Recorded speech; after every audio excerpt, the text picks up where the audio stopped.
नरेंद्र मोदी के नेतृत्व में कल मंत्रिमंडल का गठन किया गया। उसमें जो सामाजिक समीकरण दिखना चाहिए वो दिखा नहीं।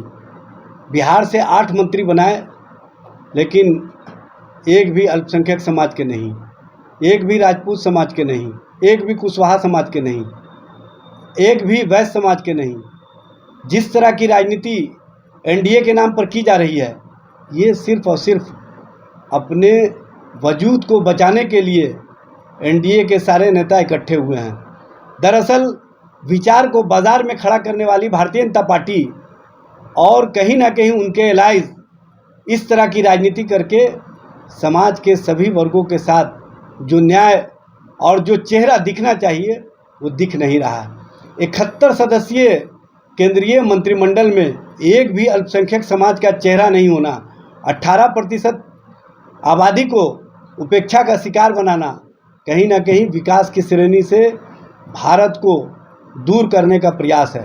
और आप 18% आबादी को देश के विकास की किरणों से दूर रखेंगे, देश के नियम और नियमावली से दूर रखेंगे, और जो नीति निर्धारण सदस्य केंद्रीय मंत्रिमंडल में दिखना चाहिए वो नहीं दिखेंगे, तो आप कैसे देश में विकास करेंगे?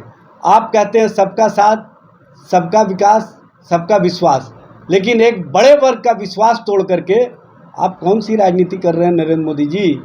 नीतीश कुमार जी, आप चुनाव के पहले बिहार के हर जगह घूम करके कहते थे कि हमने मुसलमानों के लिए क्या क्या नहीं किया है। नीतीश जी, आपने क्या मुसलमानों के लिए किया है, ये 71 सदस्यीय मंत्रिमंडल के स्वरूप से स्पष्ट हो जाता है। एक भी मुस्लिम चेहरा नहीं, एक भी मुसलमान नहीं, 18% आबादी को उपेक्षा का शिकार बना करके आप कौन सी राजनीति कर रहे हैं?